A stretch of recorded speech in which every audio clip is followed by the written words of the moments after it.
ఆదివారమున ఉదయకాలమందు మీ యొక్క సన్నిధిలో మీ నామాన్ని మహింపరచడానికి మీరు కృప చూపారు.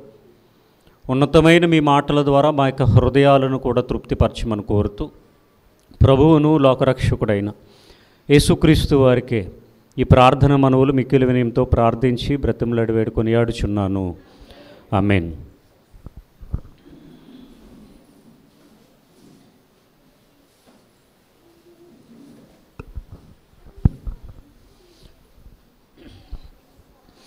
చేరువచ్చిన దేవుని పిల్లలైన మీ అందరికీ మనందరి ప్రభువును లోకరక్షకుడైన యేసుక్రీస్తు వారి ఘనమైన నామమున నా యొక్క శుభములు వందనములు తెలియజేస్తూ ఉన్నాను.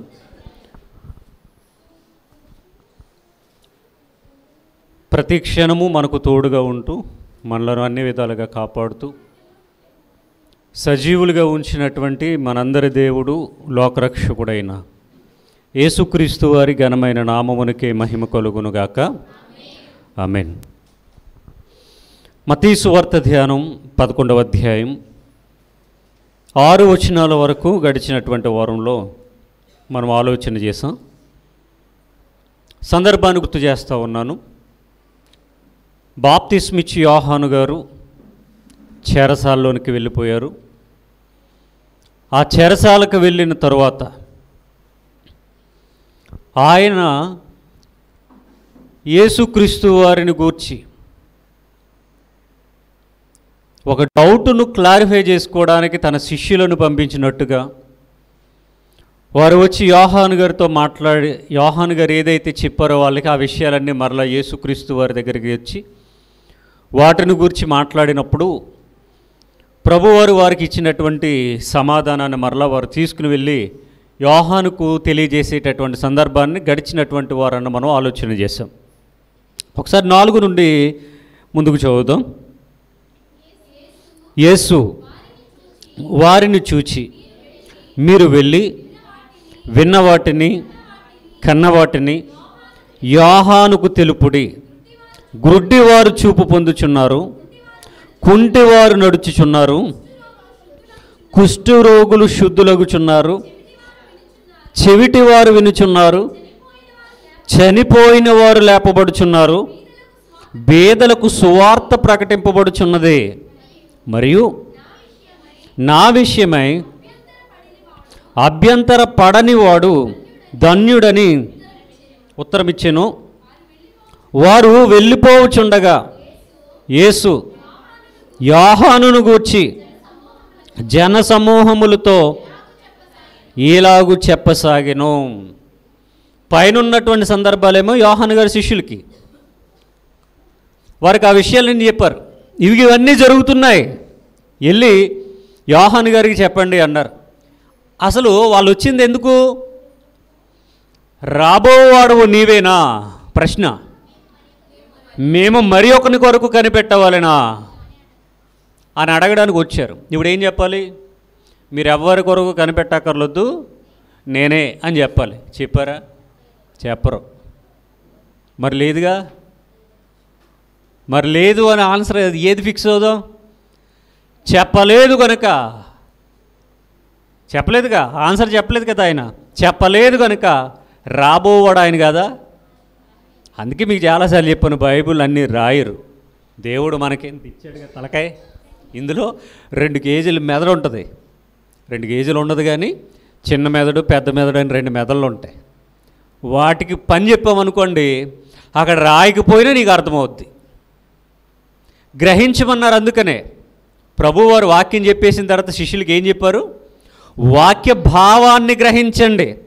రాసేసింది కాదు, రాసిన దాన్ని వాక్యం అంటారు. భావం రాస్తారా ఏంటి? భావం రాయలేదు. బైబిల్లో భావం రాయలేదు. బైబిల్లో వాక్యమే రాశారు, కానీ వాక్య భావాన్ని రాయలేదు. ఇప్పుడు వాక్యం చదివిన తర్వాత మనకేం అర్థం అవ్వాలి? వాక్య భావం అర్థం కావాలి. శిష్యులకి ప్రభువారు చెప్పారు, వాళ్ళకి అర్థం కాలేదు. ప్రభువారు ఏం చెప్పారు అప్పుడు? వాక్య భావాన్ని గ్రహించండి అని చెప్పారు తప్ప నేను చెప్పిన వాక్యాన్ని గ్రహించండి అనలేదు ఆయన. అందుకనే వాక్యము వేరు, వాక్య భావం వేరు. జనవరి 1వ తారీఖున పగటి కాలంలో ఒక మెసేజ్ ఉంటుంది, యూట్యూబ్లో ఓపెన్ చేసి చూడండి. వారి సంఘంలో మాట్లాడినటువంటి సందర్భం, అది రాజుల దగ్గర మాట్లాడినటువంటి సందర్భం. బైబిల్ చదువుతూ నేటికి బైబిల్ అర్థం కానటువంటి వారు ఎవరన్నా ఉన్నారంటే వాళ్ళు క్రైస్తవులు. బైబిల్ చదువుతారు, చాలా కాస్ట్లీ బైబిల్స్ కొంటారు, రకరకాల బైబిల్స్ కొంటారు, రకరకాల మొబైల్ యాప్స్ వాడతారు బైబిల్కి సంబంధించి. కానీ బైబిల్ అర్థం కాని వాళ్ళు ఎవరన్నా ఉన్నారంటే మొట్టమొదటి స్థానంలో క్రైస్తవులే ఉన్నారు. మిగిలిన వాళ్ళు కూడా తర్వాత. అసలు బైబిల్ అర్థం కావాల్సింది ఎవరికి? క్రైస్తవులకి అర్థం కావాలి. మిగిలిన వాళ్ళకి అర్థం కాకపోయినా అది వేరే విషయం, అది కానీ అర్థం కాదు. ఎందుకు అంటే వాక్య భావాన్ని గ్రహించట్లేదు, వాక్యాన్ని చదివేస్తున్నారు. వాక్యం చదివితే భావం అర్థం కాదండి, వాక్య భావాన్ని గ్రహించాలి. ఇక్కడ కూడా ప్రభువారిని అడిగిన ప్రశ్నకి ఆయన ఏదో సమాధానం చెప్పారు, కానీ డైరెక్ట్గా సమాధానం అయితే చెప్పలేదు. నేనేనయ్యా, వాగ్దానం చేసింది నేనే, శరీరాన్ని ధరించుకుని వచ్చింది నేనే అని చెప్పండి అని చెప్పలేదు ఆయన. పాత నిబంధనలో కోట్ చేసినటువంటి విషయాలను ఒకసారి గుర్తు చేశారు. నీవేనా అంటే నేనే అని చెప్పకుండా గుడ్డివారు చూపు పొందుచున్నారు అన్నాడు, కుంటి వాళ్ళకి కాళ్ళు వచ్చి నడుస్తున్నారు అన్నారు, చెవిటివారు చెవులు విప్పబడ్డాయి అన్నారు. కుష్టు వ్యాధిగ్రస్తులు వారు ఎక్కువగా ఉండేవారు, కుష్టి వ్యాధితో బాధపడేవారు. కుష్టి వ్యాధిగ్రస్తులు స్వస్థత పొందుకున్నారు, చచ్చిపోయిన వాళ్ళు కూడా లేపబడుతున్నారు. కాబట్టి మీరు విన్న వాటిని కన్న వాటిని యోహానికి తెలపండి అన్నారు. ఎందుకు వీళ్ళు ఏం చెప్పాలి? ఇప్పుడు ఏం చెప్పాలి? వెళ్ళి ఆయనే అని చెప్పాలా? ఇవి చెప్పాలి వెళ్ళి. ఇవి చెబితే అర్థమవ్వాల్సిన వాళ్ళకి అర్థమైపోతాయి. ఇవి ఎప్పుడు జరగాలి? ఎప్పుడు జరగాలండి? యెహోవా భూమి మీదకి శరీరధారిగా వచ్చినప్పుడు జరగాలి. అదే యెషయా గ్రంథం 35లో గడిచినటువంటి వారాన్ని మనం మాట్లాడుకున్నాం. బైబిల్లో దేవుడు చాలా చమత్కారంగా రాశారండి. అర్థమైనట్టుగా, తెలిసి తెలియనట్టుగా మనం ఆలోచిస్తాం, కానీ నిజంగా ఆయన ఏది కూడా దాచేయలేదు. దాచేసినట్టుగానే ఉంటాయి, క్లియర్గా చెప్పినట్టుగానే ఉంటాయి. అంటే కొన్ని చిక్కుముడులు అంటాం కదా, తెంపేయకూడదు. ఆ ముడి జాగ్రత్తగా విప్పితే కనుక మొత్తం అంతా కూడా ఓపెన్ అయిపోద్ది. లేదు అని కోసేసామనుకోండి, మొత్తం అంతా కూడా నాశనం అయిపోద్ది. బియ్యం బ్యాగులు ఉంటాయిగా, బియ్యం కానీ ఏదైనా బ్యాగ్ సంచులు ఉంటాయి, దానికి మిషన్తో కుడతారు. మనం మామూలుగా దాన్ని చాకు పెట్టి కట్ చేయాలనుకున్నాం అనుకోండి, మొత్తం అంతా కూడా పాడైపోద్ది. కానీ చివరన్న ఒక ముడి ఉంటుంది, చిన్న ముడి, జాగ్రత్తగా దాన్ని కనుక కట్ చేస్తే మిగిలినంతా కూడా ఓపెన్ అయిపోద్ది. బ్లేడ్ ఎట్టి, చాక్ ఎట్టి, కొడవలెట్టి కోసి పని ఉండదు. ఇక ఆ ముడి తెలియాలి. ఆ ముడి తెలిసి ఆ ముడిని ఓపెన్ చేస్తే మొత్తం అంతా కూడా ఓపెన్ అయిపోద్ది ఈజీగా. ముడి తెలియకపోతే చిరాకు వచ్చేద్ది కదా. చాలాసార్లు మనం అనుభవించే ఉంటాం చిక్కుముడి. సేమ్ బైబిల్ కూడా చిక్కుముడే. ముడి విప్పితే అందులో ఉన్న వజ్రవైడూర్యాలు, బంగారము, వెండి ఇదంతా కూడా మన కళ్ళ ముందుకు వస్తుంది. ముడి విప్పకపోతే అంతా గచ్చ పొదలు, ముళ్ళ పొదలు, ముళ్ళ తీగలు, ముళ్ళ కంచెలు, సీసా బెంకులు, గతుకు రోడ్లే కనబడతాయి. అవునండి. కనుక ఇది వెళ్ళి ఈ విషయాన్ని చెప్పమన్నారు ప్రభువారు. వీళ్ళు బయలుదేరారు, వెళ్ళిపోయారు. వాళ్ళు వెళ్ళే సమయంలో ప్రభువారు ఇంకా చెప్తూ ఉన్నారు. ఆయన దగ్గర ఇంకా చాలామంది ఉన్నారు కదా, వాళ్ళకి చెప్తూ ఉన్నారు. వారు వెళ్ళిపోవచ్చుండగా యేసు యోహానును గూర్చి జనసమూహములతో ఇలాగూ చెప్పసాగెను. చెప్తూ ఉన్నారట. ఏమని? మీరేమి చూచుటకు అరణ్యములోనికి వెళ్ళితిరి? గాలికి కదలుచున్న రెల్లునా? మరి ఏమి చూడ వెళ్ళితిరి? సన్నపు బట్టలు ధరించుకున్న మనుష్యునా? ఇదిగో సన్నపు బట్టలు ధరించుకుని వారు రాజగృహములో నుందురు కదా. మరి ఏమి చూడ వెళ్ళితిరి? ప్రవక్తనా? అవును గాని ప్రవక్త కంటే గొప్పవానినని మీతో చెప్పుచున్నాను. యోహాను గారికి అంత తెలిసినా ఎక్కడో అభ్యంతరం ఉందట. అందుకనే శిష్యులు పంపించారట. క్లారిఫై చేసుకోవడానికి. ఆయనకి ఎన్నో అనుమానాలు వచ్చేసాయి ప్రభువారి విషయంలో. మొత్తానికి పంపించారు. ఇప్పుడు అలాంటి డౌట్లు వీళ్ళకి కూడా ఉంటాయి కనుక, ఇది కేవలం వాళ్ళకు మాత్రమే చెప్పింది కాదు కనుక, దేవుడు ఈ లోకానికి వచ్చినప్పుడు ఏం జరుగుద్దో ఆల్రెడీ ఈ పైన ఉన్న సందర్భాలన్నీ జరిగాయి కనుక, ఇవన్నీ చూసిన తర్వాత విన్న తర్వాత వీళ్ళకు కూడా ఏమర్థం కావాలి? రాబోవాడువు నీవేనా, మరి మేము ఎవరి కొరకైనా కనిపెట్టవాలనా అని వీళ్ళ ప్రశ్న అడగకపోయినను వీళ్ళకి సమాధానం అయితే దొరికింది.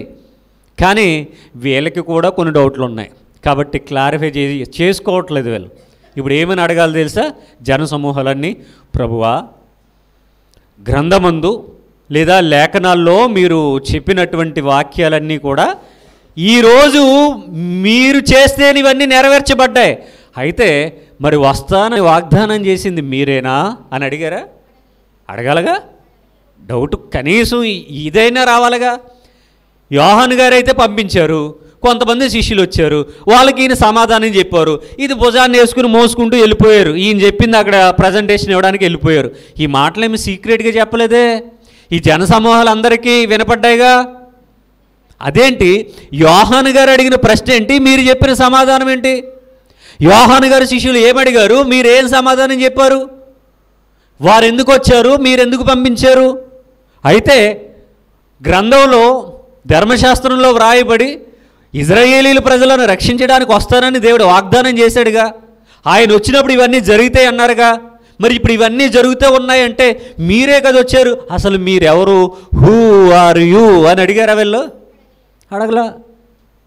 వీళ్ళు ఎలాగూ అడగలేదు గనుకనే ఈయన కొన్ని ప్రశ్నలు రేజ్ చేస్తూ ఉన్నాడు.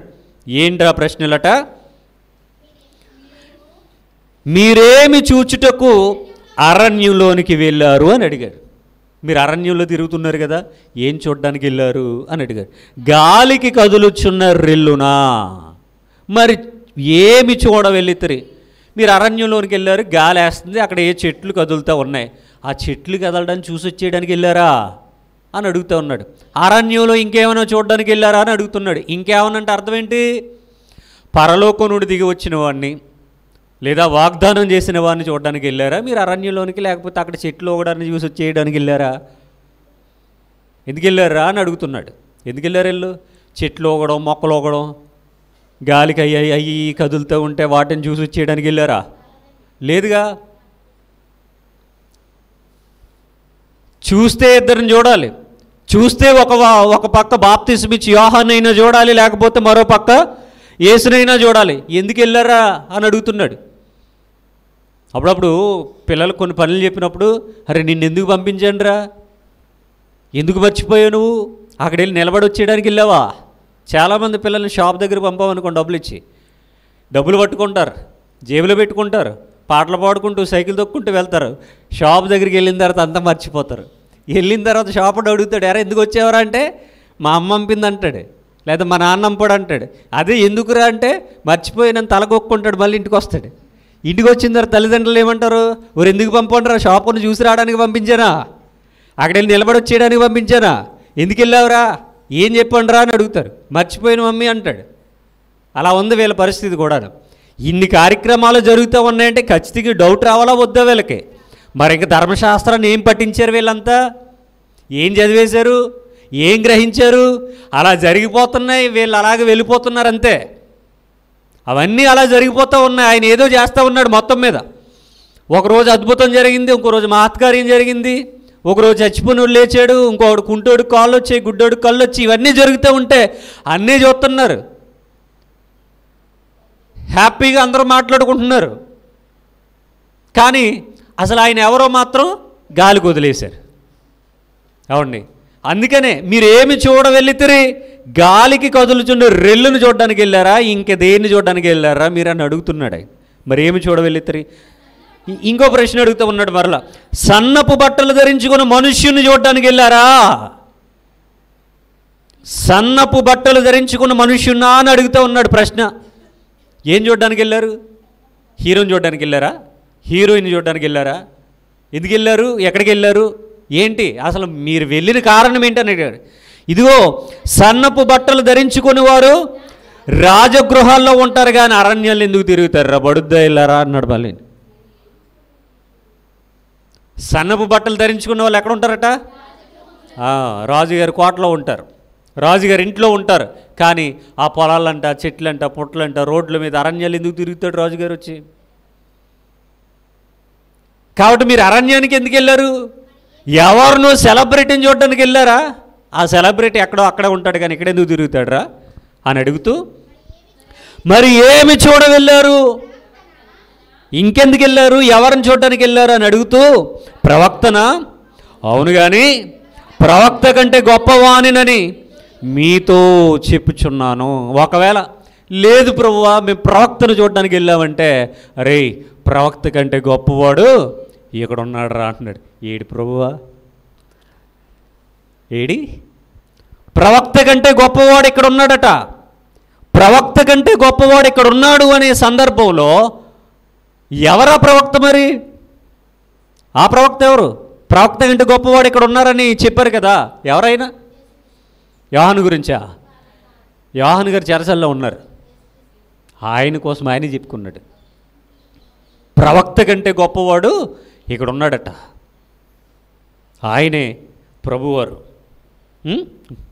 ప్రవక్త కంటే గొప్పవాడినని మీతో చెప్పుచున్నాను. 10వ వచనం, ఇదిగో నేను నా దూతను నీకు ముందుగా పంపుచున్నాను, అతడు నీ ముందర నీ మార్గమును సిద్ధపరచును అని ఎవని గూర్చి వ్రాయబడినో అతడే ఈ యోహాను.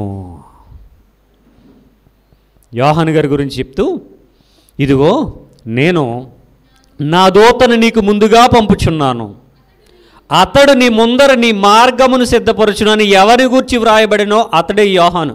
యోహాను గారు ఎవరట?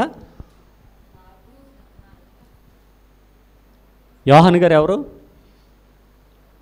ఏలియా గారా? అక్కడ ఏమని వ్రాయబడింది చదవండి ఒకసారి. ఇదిగో నేను నా దూతను, నా దూతను. అదేంటి దూత అన్నాడేంటి? అసలు దూత అన్నాడేంటి? నా కుమారుని పంపించినానొచ్చుగా, నా సేవకుని పంపించినానొచ్చుగా. పోనంటే తప్ప?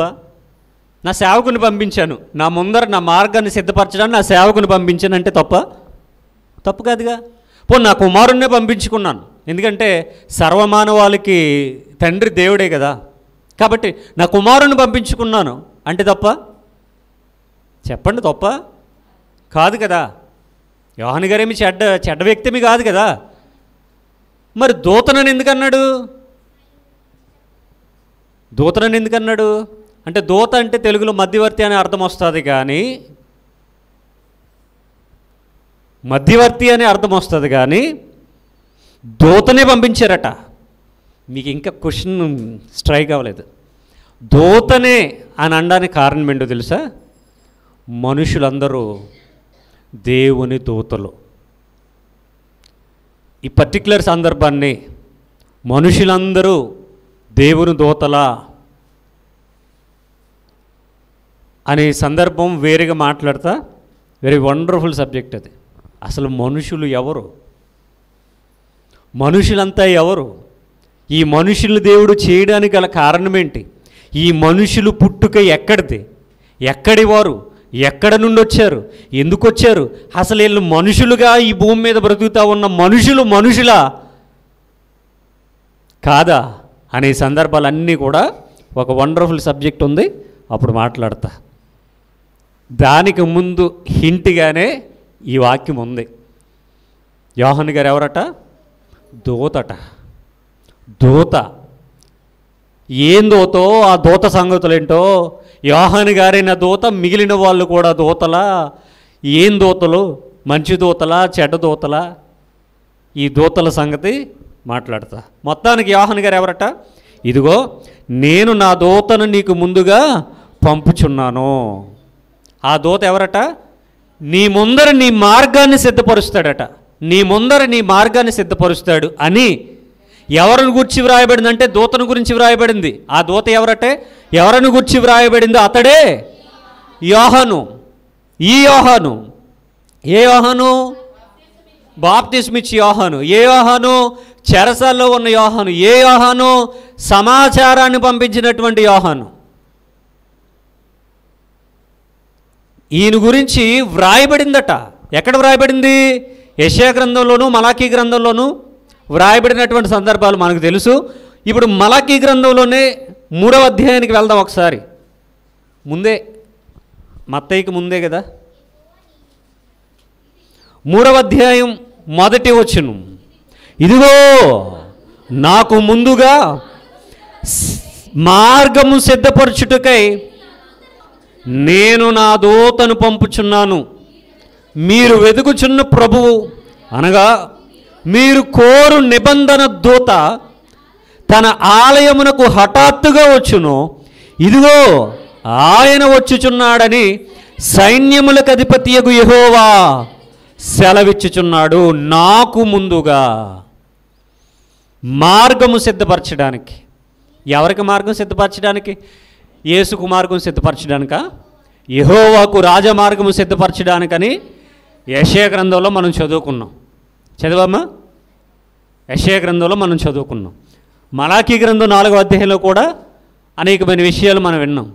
ఇప్పుడు 3వ అధ్యాయంలో కూడా ఏం కనబడుతుంది? ఇదిగో నాకు ముందుగా మార్గము సిద్ధపరచడం. నాకు ముందుగా అంటే అప్పుడప్పుడు మనం అంటాం, అరే నేను 5 నిమిషాల్లో వస్తాను, ఈ లోపల నువ్వు వెళ్ళిపో, నువ్వు ముందుగా వెళ్ళు, నువ్వు ముందెళ్ళు, ఆ డోర్ ఓపెన్ చేయి, నేను వచ్చేస్తాను, నువ్వు ముందెళ్ళు, ఆ షాప్ దగ్గర ఉండు, నేను వచ్చేస్తాను, నువ్వు వెళ్ళు, ఈ లోపల సరుకులు తీసుకుంటూ ఉండు, నేను వచ్చేస్తాను. ఎవరైనా నువ్వు అంటే పలానా ఆయన పంపించారండి నన్ను అంటావు కదా. ఎక్కడికైనా వెళ్ళాం, ఒరే నువ్వు వెళ్ళు, అక్కడికి వెళ్ళు, నేను వస్తున్నాను ఈ లోపల అని చెప్తారు ఎవరో. మనం వెళ్తాం.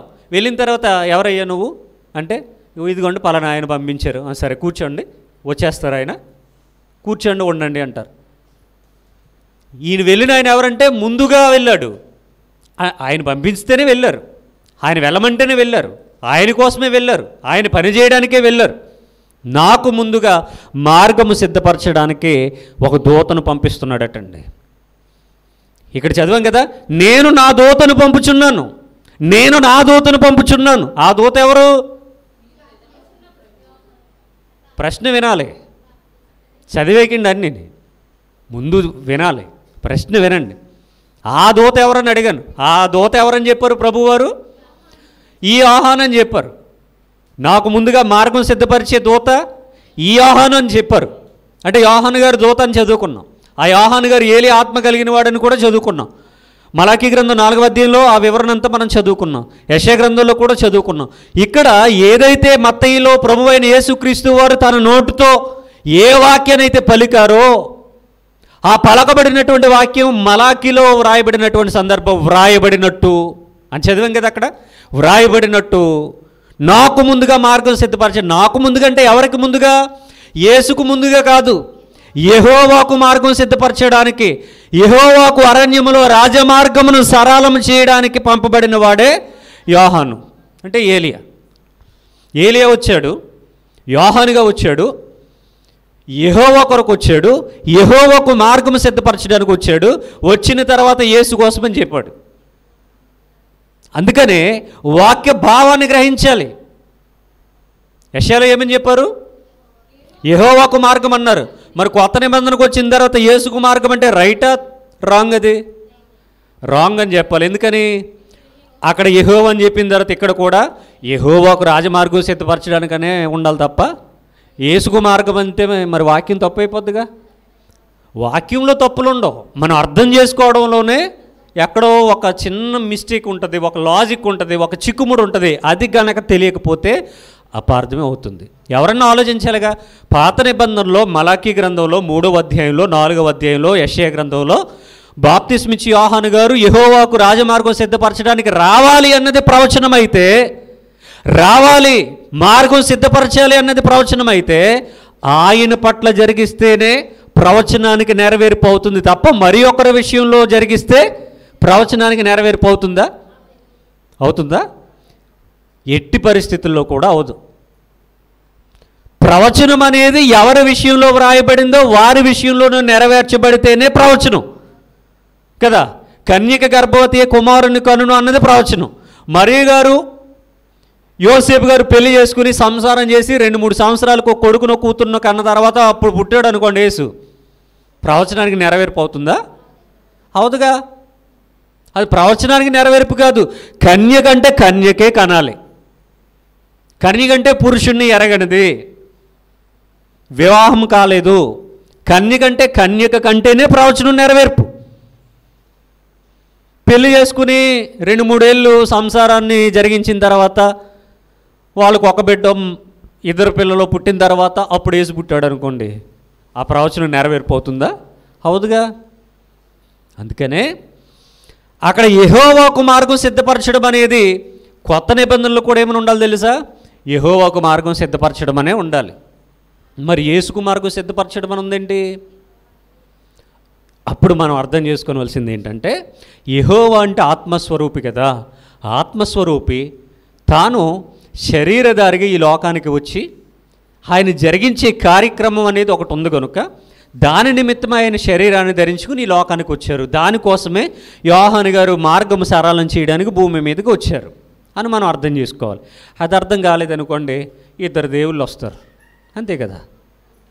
2 దేవుళ్ళు వస్తారు. మీకు ఒక విషయాన్ని చెప్తున్నా, అర్థం చేసుకోండి. ఏలియా రావాలన్నది ప్రవచనం. ఎవరు రావాలి? ఏలియా రావాలి. వచ్చారా? వచ్చారు. పేరేంటి? అదేంటి మరి? అదేంటి? బాప్తిస్మిచ్చి యోహాను వేరే, ఏలియా వేరే అంటే 2 వ్యక్తులు అవుతారు. అది తప్పు కదా. ఏలియా రావాలంటే ఏలియానే రావాలి. ఏలియానే వచ్చాడు. వచ్చిన తర్వాత ఆయన పేరేం పెట్టుకున్నాడు? ఆయన పెట్టుకోలేదు, దేవుడే నిర్ణయించాడు. కాబట్టి తండ్రి గారు పెట్టారు, జకరియా పెట్టారు పేరు కదా. వచ్చిన ఆయన నేను ఏలియాని ఏలియాని ఏలియాని అన్నాడా? అనలేదుగా. రైట్. యెహోవా రావాలన్నది ప్రవచనం. ప్రవచనం వచ్చాడు. వచ్చిన తర్వాత నేను యెహోవాని యెహోవాని యెహోవాని అన్నాడా? ఎందుకు అనలేదు? అనాలా? ఏలియానే నేను ఏలియాని ఏలియాని ఏలియాని అన్నప్పుడు దేవుడు వచ్చిన తర్వాత నేను దేవుణ్ణి నేను దేవుణ్ణి నేను దేవుణ్ణి నేను యెహోవాని యెహోవాని అని చెప్పుకోవాలా? అవసరమా? చెప్పుకోవాలా? లేకపోతే కుదరదా? లేకపోతే నమ్మరా? మానేయండి అంటాడు ఆయన. ఆయనకేంటి? నేను చెప్పనయ్యా, ఎందుకంటే నేను శరీరధారి, శరీరాన్ని ధరించుకున్నాను కనుక నేను యెహోవానని చెప్పను, నేను దేవుని అని చెప్పను. అయితే నమ్మవా? మానే. బలవంతం ఏముంది? దేవుడు అందుకనే ఫస్ట్ చెప్పాను, మనకి ఇది ఉందిగా, ఇందులో 2 గేజీలు ఉంటాయి, 2 ఉంటాయి, చిన్న మెదడు పెద్ద మెదడు అని. దానికి గ్రహించుకునే జ్ఞానాన్ని ఇచ్చాడు దేవుడు. అవన్నీ రాసారండి. బైబిల్ అన్నీ రాయరు. బైబిల్ అన్నీ రాయరండి. వాక్యాలు ఉంటాయి, దాని భావాన్ని మనం ఏం చేయాలి? గ్రహించుకోవాలి. అంతే తప్ప ఈ సృష్టిని కలిగించడానికి 2, 3, 4, 5 కోటి మంది దేవుళ్ళు దేవతలు అవసరం లేదండి. మీకు ఇంకా బాగా క్లియర్గా చెప్తాను. మరి దేవుడైతే దేవుడని చెప్పుకోవచ్చు కదండి అని ఎన్నో సందర్భాల్లో చెప్పాను. ఆయన శరీరాన్ని ధరించుకున్నాడు కనుక చెప్పుకోలేదు, చెప్పుకోకూడదు కూడా. రైట్. ఎగ్జాంపుల్గా మీ దగ్గర బంగారం ఉందా? ఏదో ఉంగరమో లేకపోతే చైనో బ్రాస్లైటో ఏదో ఒకటి బంగారం ఉంటుందిగా. మీ బంగారం ఎప్పుడైనా నేను బంగారాన్ని అని చెప్పుకుంటుందా? మీ బంగారం ఎప్పుడైనా నా మెడలో ఉన్నది ఒరిజినల్ గోల్డ్ అన్నదా? నా దగ్గర ఉన్నది బంగారం అన్నదా? ఎందుకు అంటలేదు? అది ఒరిజినల్ కాబట్టి అంటలేదు. ఇప్పుడు డూప్లికేట్ అంటది, నేను రోల్ గోల్డ్ అని. డూప్లికేట్ కూడా అందు. డూప్లికేట్ ఎందుకు అందు? డూప్లికేట్ కనుక అందు, తెలిసిపోద్ది కదా, కాబట్టి అందు. మరి ఒరిజినల్ ఎందుకు అందు? నేను ఒరిజినల్ నమ్మితే లేకపోతే మారే, నేను ఎందుకు చెప్పుకోవాలి, నేను ఎందుకు నిరూపించుకోవాలి? కాబట్టి అది చెప్పదు కదా. డూప్లికేట్ ఏమో నేను డూప్లికేట్ అని చెప్పుకుంటే దానికి వాల్యూ ఉండదు కాబట్టి అది చెప్పుకోదు. ఒరిజినల్ ఏమో నేను ఒరిజినల్ కాబట్టి నేను ఎందుకు చెప్పుకోవాలి అని ఒరిజినల్ చెప్పదు. ఇంతకీ మన దగ్గర ఉన్నది ఒరిజినల్ డూప్లికేటా? ఏమో కొంతమంది దగ్గర ఒరిజినల్ ఉంటుంది, కొంతమంది దగ్గర ఏమో రోల్ గోల్డ్ ఉంటుంది కదా. కరెన్సీ ఉంటాయి, డబ్బులు, అందులో ఫేక్ ఉంటుంది, ఒరిజినల్ కూడా ఉంటుంది. ఎప్పుడైనా మన జేబులో ఉన్నది, నా దగ్గర ఉన్నది 500 కాగితం ఒరిజినల్ నోట్ వచ్చి అన్నదా? నా దగ్గర ఉన్న 200 నోట్ ఒరిజినల్ నోట్ అన్నదా? 100 రూపాయల కాగితం ఒరిజినల్ అన్నదా? అనలేదు. పోనీ డూప్లికేట్ కూడా ఉన్నది, అది వచ్చి చెప్పిందా నేను డూప్లికేట్ని అన్నదా? అది చెప్పదు. ఎందుకు చెప్పదు? అది డూప్లికేట్ అంటే దానికి విలువ ఉండదు, ఇంకా మారదు, చింపేస్తారు, కాల్ చేస్తారు, రెడ్డింగ్తో గీతలు పెట్టి పక్కన పడేస్తారు. ఎందుకని? డూప్లికేట్ కాబట్టి అది చెల్లదు. అది అలాగ ఉండకుండా ఉండాలి అంటే, అది దొరకకుండా ఉండాలంటే సైలెంట్గా ఉండాలి. పోనీ ఒరిజినల్ నోట్ అని చెప్పుకోవచ్చు కదా, నేను ఒరిజినల్ నోట్నని. అది చెప్పదు. ఎందుకని? నేను ఒరిజినల్ నోట్ నేను ఎందుకు చెప్పుకోవాలి? నమ్మితే నమ్ము, లేకపోతే లేదంతే. చూడండి ఎలా ఉందో. అరే ఒక నోటే ఒరిజినల్ లాగానే ఉంది, డూప్లికేట్ లానే ఉంది. బంగారమే అది ఒరిజినల్ గోల్డ్ ఒరిజినల్గానే ఉంది, డూప్లికేట్ గోల్డ్ డూప్లికేట్గానే ఉంది. మరి అలాంటిది చాలామంది అడిగేటటువంటి ప్రశ్న, ఆయన దేవుడని ఎక్కడ చెప్పుకున్నాడు? అరే నీకు చెప్తాడు వచ్చి, నువ్వెవడవరు అసలు నీకు చెప్పడానికి? వీడికి చెప్పాలి దేవుడు వచ్చి, నేను దేవుణ్ణి, అప్పుడు నమ్ముతాడు వీడు. అంటే బైబిల్లో శరీరాన్ని ధరించినటువంటి ప్రభువారు నేను దేవుణ్ణి అని చెప్పలేదు కాబట్టి నమ్మట్లేదట. పోనీ దేవుణ్ణి అనే చెప్పాడు అనుకుందాం, అప్పుడు నమ్మేస్తాడా? అప్పుడేం చెప్తాడు? నీ దేవురు, నువ్వెక్కడ పుట్టావు, నీ భాష ఏంటి, నీ కులం ఏంటి, నీ గోత్రం ఏంటి, నీ వంశం ఏంటి, నువ్వు మా దేశం వాడువా, నువ్వు పరాయి దేశస్తుడివి, నువ్వు పరాయి దేశంలో బతికే వాళ్ళకి దేవుడివి తప్ప మాకు దేవుడువా అని అడగడా? ఈ బుద్ధి లేని అడ్డగాడిదలు ఈరోజు మొరుగుతూ ఉన్నారు కదా. ఒకడంటాడు ఆయన దేవుని ఎక్కడన్నా చెప్పుకున్నాడు అంటాడు. పోని చెప్పుకున్నాడు అనుకుందాం, చెప్పుకుంటే నమ్మేస్తాడు ఈడు నమ్మడీడు.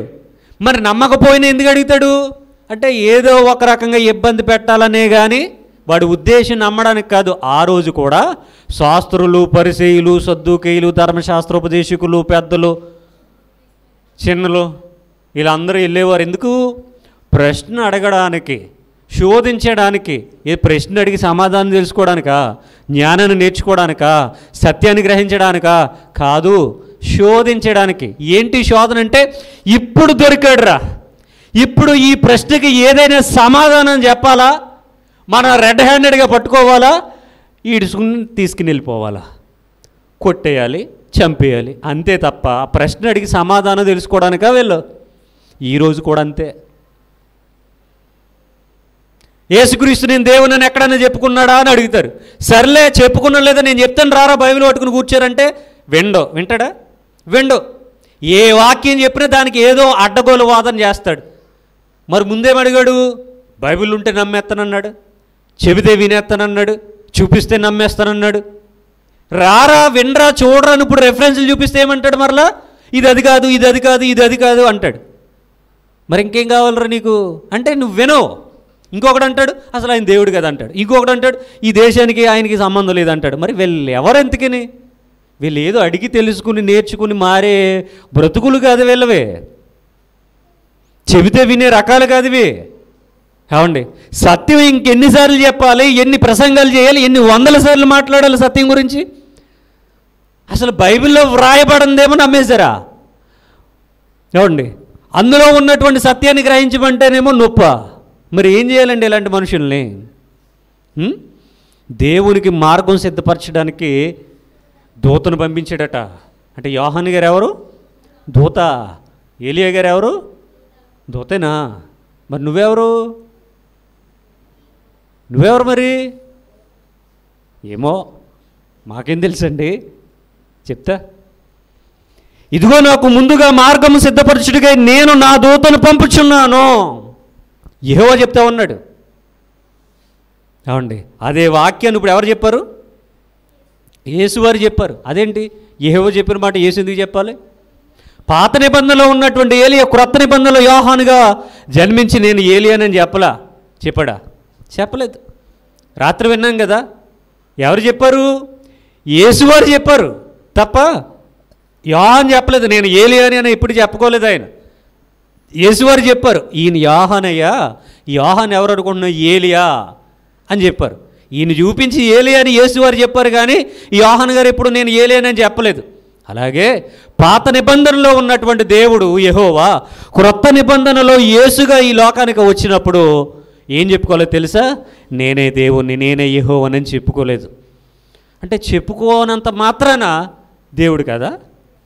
ఇప్పుడు ఒరిజినల్ నోటు చెప్పుకోవట్లేదు, నేను ఒరిజినల్ నోటునని. ఒరిజినల్ నోటు కాదా? గోల్డ్ చెప్పుకోవట్లేదు, నేను ప్యూర్ గోల్డ్నని. గోల్డ్ కాదా? నువ్వు నమ్మితే నమ్ము, లేకపోతే లేదు. బంగారాన్ని పట్టుకెళ్ళి బయటాడే రోల్డ్ గోల్డ్ అనుకుని ఎవరికి నష్టం? ఒరిజినల్ నోట్లు పట్టుకుని వెళ్ళి బయటాడే ఫేక్ నోట్లు అనుకుని ఎవరికి నష్టం? ఇప్పుడు దేవుడు వచ్చి మనిషికి చెప్పుకోవాలా, నేను దేవుండ్రా, నన్ను నమ్మండ్రా అని చెప్పాలి ఆయన. కావండి, ఒకడంటాడు మీరు ఆయన దేవుని చేసేస్తున్నారంటాడు. ఎవడయ్యా దేవుని చేసేసేది? ఇదేమన్నా బొమ్మ, చెక్క, రాగ, కొంచ, మట్ట, బంగారమా, వెండ? ఎవరు దేవుని చేసేసేది? దేవుణ్ణి ఎవడు చేసేది? దేవుడు మనిషిని చేయాలా, మనిషి దేవుని చేయాలా? దేవుడు మనిషిని చేయాలి, మనిషి దేవుని చేయకూడదు. ఎలా చేస్తారు? మేమట యేసుని దేవుని చేసేస్తున్నామట. అంటే మేము దేవుడు అయిపో అంటే ఆయన అయిపోతాడు మరి కదా. మా చేతుల్లో ఉందా? మా మాటల్లో ఉందా? ఆయన దేవుడు కాబట్టి ఆయన ఎప్పుడు దేవుడే. ఒకప్పుడు మనం నమ్మలేదు, ఇప్పుడు నమ్ముతూ ఉన్నావు. నువ్వు నమ్మినా నమ్మకపోయినా దేవుడు దేవుడే, ఆయన మారడు. ఆయన మారిపోతాడా? నువ్వు నమ్మావని ఒకలాగా, నమ్మలేదని ఒకలాగా మారిపోడు కదా ఆయన. ఆయన స్టాండర్డ్ అలాగే ఉంటుంది. ఆయన ఎప్పుడు దేవుడే. తరతరాలు యుగయుగాలు సృష్టి ఆరంభం కాకమునుపు, కాలమే లేనప్పుడు, కాలం అంతమైపోయిన తర్వాత ఎప్పుడైనా ఆయన దేవుడే. నువ్వు నమ్ము మానేసే తర్వాత విషయం. ఎవరో ఆయన దేవుని చేయడం కాదండి, ఆయన దేవుడే. ఏమండి, ఇదిగో నేను నా దూతను నీకు ముందుగా పంపుచున్నాను. 10వ వచనం 11వ అధ్యాయం మత్తయి సువార్త. అతడు నీ ముందర నీ మార్గము సిద్ధపరచునని ఎవని గూర్చి వ్రాయబడినో అతడే ఈ యోహాను. అతడే ఈ యోహాను. అంటే అంత గొప్పవాడు ఈ యోహాను. కానీ ఈ యోహాను కూడా ఏమొచ్చింది? ఇప్పుడు ఎందుకో సందేహం వచ్చింది. ఎందుకోనండి సందేహం. ఆ సందేహం ఆయన జీవితాన్ని ఒకంత తక్కువ చేసింది. అందుకనే నా విషయమే అభ్యంతరపడనివాడు ధన్యుడు. రివర్స్లో అభ్యంతరపడితే అన్యుడు. అందుకని మనకి ఏమి ఉండకూడదు? దేవుని విషయంలో అభ్యంతరాలు ఉండకూడదు. నిరభ్యంతరంగా నమ్మేయండి. ఇంకేం డోకలేదు మన భక్తి జీవితాలకి. కళ్ళు మూసుకుని చచ్చిపోతే హ్యాపీగా పరలోకం వెళ్ళిపోవచ్చు. మరలా కళ్ళు తెరిస్తే దేవుని దగ్గరే ఉంటావు. దేవుని దగ్గర కాదు, దేవుని దగ్గరే. దేవుని ఎదుట ఒక్కడే దేవుడు. అక్కడికే పోతాం మనం. ఇంకా అందులో ఎలాంటి డౌట్ వద్దు. అయితే బైబిల్ చదివేటప్పుడు కొన్ని వాక్యాలు అర్థం కావు కనుక వాటి విషయంలో తెలుసుకోండి తప్ప దేవుని నమ్మే విషయంలో మాత్రం ఇంకా అభ్యంతరాలు వద్దు.